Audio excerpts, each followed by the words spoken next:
আমরা বলতে পারি না।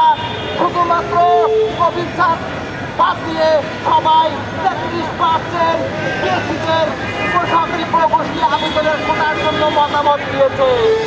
কিন্তু আমাদের সাহসী নেতা, ডিপ্লোমার নেতা, আইডিবি নেতা কবির খান সেই অবস্থায় সকলকে গরম থেকে রান্না থেকে বলে দিয়েছে, আমরা আপনাদের এই 33% কোটাকে বরখাস্ত করলাম, বর্জন করলাম।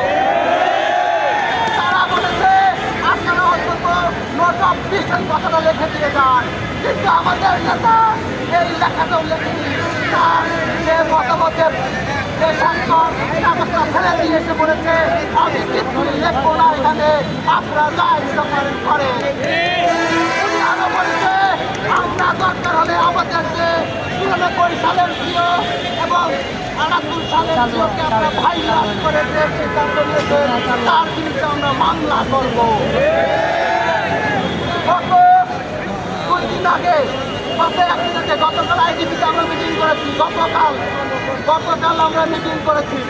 আইডিবির প্রত্যেক নেতা আমাদের সাথে সহমত পোষণ করে বলেছে সারা বাংলাদেশে আমরা অবরোধ কর্মসূচি পালন করব।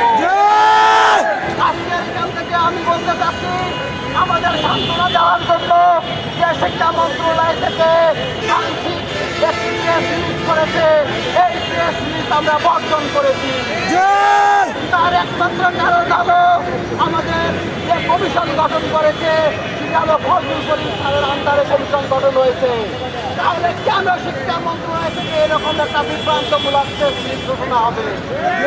এটা আমাদের জন্য শুধুমাত্র সান্ত্বনা ছিল। আমরা আজকে এই কর্মসূচিতে বলতে চাচ্ছি যে যে কমিশন গঠন করা হয়েছে আমাদের সমস্যা নিরসনের জন্য, সেই কমিশন থেকেই আমাদের প্রেস রিলিজ ঘোষণা করতে হবে।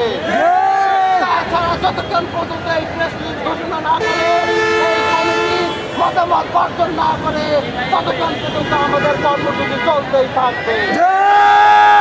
বিষয়ে যে সমস্যা ছিল, আমাদের আইডিবি থেকে শুরু করে আইডিবি গাজীপুর সবাই সমন্বয় করে আমরা রিটের সমস্যা সমাধান করার চেষ্টা করতেছি এবং আমরা আইনজীবী করেছি, সব কাজ করতেছি। আপনারা নিরাশ হবেন না।